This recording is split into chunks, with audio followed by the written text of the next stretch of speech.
Hello viewers, এক্সেলের আরেকটি নতুন video টিউটোরিয়ালে আমি সাইফুল ইসলাম আপনাদের সবাইকে স্বাগতম জানাচ্ছি। আজকে আমরা এক্সেলের নতুন একটা ট্রিক্স দেখব।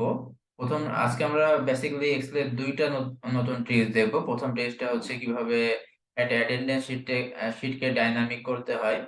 তো ডাইনামিকটা কেমন সেটা আমি বুঝিয়ে বলছি। ফর এক্সাম্পল, আমি যদি ম্যানুয়ালি ক্রিয়েট করি, ম্যানুয়ালি হচ্ছে আমি এখানে প্রথমে আমি প্রেজেন্ট দিলাম, এখানে আমি আবার প্রেজেন্ট দিচ্ছি। তো এখানে আমি কিছু প্রেজেন্ট এবং অ্যাবসেন্ট এর কিছু মান নিলাম। আর আমি এখানে ম্যানুয়ালি বললাম যে তানসিফ উইক ওয়ানে 2 দিন প্রেজেন্ট ছিল এবং 3 দিন অ্যাবসেন্ট ছিল। তো 2 দিন প্রেজেন্ট, এই জন্য আমি তার জন্য লিখছি হচ্ছে 2। সেম ভাবে আমি এখানে আহ, তুষারের ক্ষেত্রে চিন্তা করলাম। তুষারের ক্ষেত্রে আমি একে বললাম যে এ হচ্ছে 3 দিন প্রেজেন্ট ছিল। তো আমি এখানে প্রেজেন্ট লিখে এখানে লিখলাম হচ্ছে 3। তো এই কাজটা আমি চাইলে ডাইনামিক ভাবেও করতে পারতাম। এটাকে আমরা বলতেছি, এই যে কাজটা আমি এখন করলাম এটা আসলে ঠিক পদ্ধতি না। এইভাবে আমাদের অনেক সময় সাপেক্ষ একটা ব্যাপার, এবং এই শিটটাকে বা অ্যাটেন্ডেন্সটাকে কিভাবে আমি ডাইনামিক ভাবে অ্যালোকেট করতে পারি সেটা হচ্ছে আজকে আমরা প্রথম ট্রিক্স হিসেবে দেখব। তো এটা করার জন্য আমি আবার আগের অবস্থায় চলে গেলাম। আগের অবস্থায় চলে যাওয়া যে আমি আমি কন্ট্রোল জেড প্রেস করে আগের অবস্থায় ফিরে গেলাম।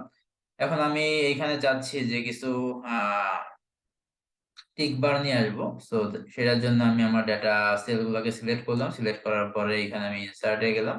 ইনসার্টে গিয়ে আমি জাস্ট চেক বক্সটা নিয়ে আসবো। এখানে এই যে আমি চেক বক্স গুলো নিয়ে আসলাম।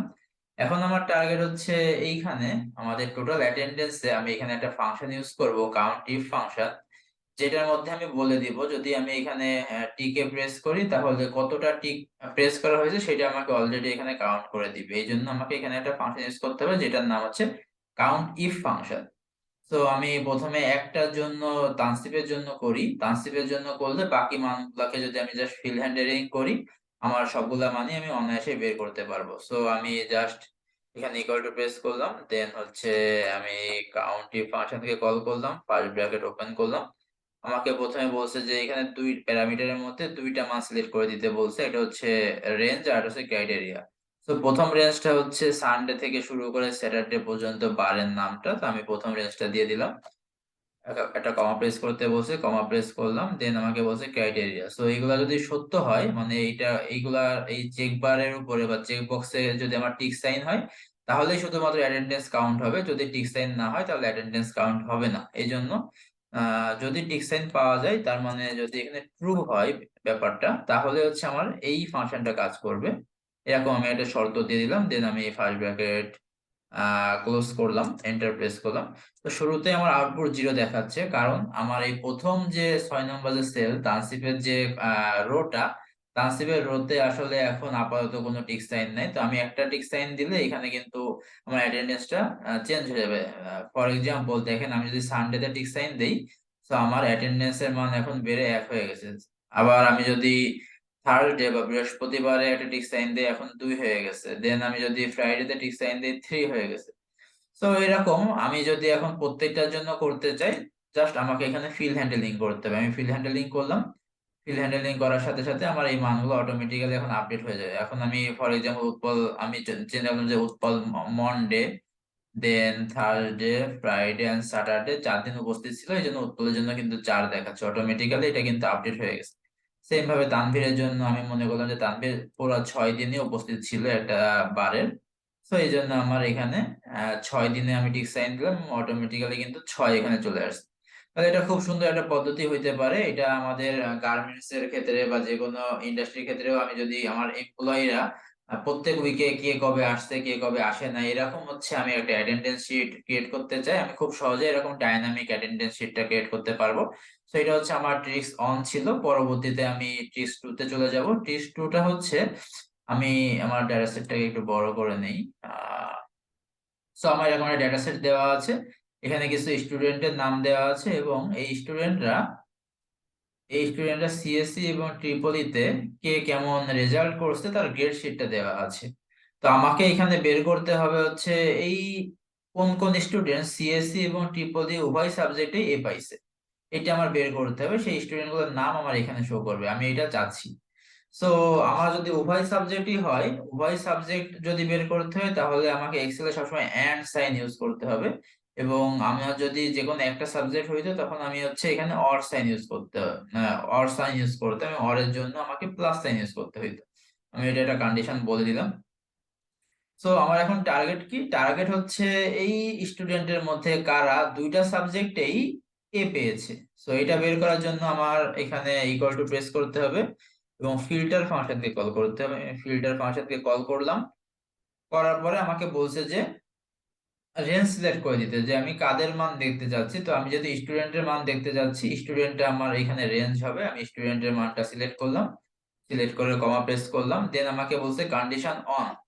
তো এখানে কন্ডিশন হচ্ছে দুইটা। প্রথম কন্ডিশনে হচ্ছে সিএসসি তে কারা এ পাইছে এটা আমার বের করতে হবে, দ্বিতীয় কন্ডিশনে হচ্ছে ট্রিপল তে কারা এ পাইছে এটা আমার বের করতে হবে। তো কন্ডিশন অনে আমি এখানে ফার্স্ট ব্র্যাকেট ওপেন করলাম, ওপেন করে সিএসসি এর মানগুলা সিলেক্ট করে দিলাম এবং এখানে একটা কন্ডিশন দিয়ে দিলাম যে এই মানের মধ্যে কারা এ পাইছে সেটা আমার বের করতে হবে। সো আমি এইটা অলরেডি ফিল আপ করলাম। দেন আমাকে বলছে যে কন্ডিশন টু।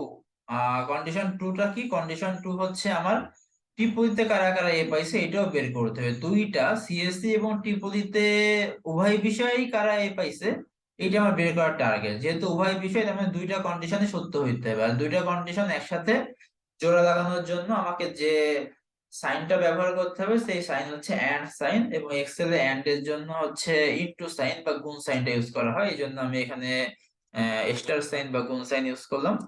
এবং আমি এখানে সিলেক্ট করে দিব যে ত্রিপদীতে কারা কারা এ পাইছে। তো এটার জন্য আমাকে কন্ডিশনটা সিলেক্ট করে দিতে হবে। তো সেই কন্ডিশনটা আমি সিলেক্ট করে দিলাম, ফার্স্ট ব্র্যাকেট ক্লোজ করলাম। এখন যদি আমি এন্টার প্রেস করি, এখন যদি আমি এন্টার প্রেস করি, এন্টার প্রেস করার সাথে সাথে কি হবে যে কারা কোন কোন স্টুডেন্ট সিএসসি এবং ট্রিপলি উভয় বিষয়ে এ পাইছে সেই মান, সেই স্টুডেন্টের নামগুলো আমার এখানে শো করবে।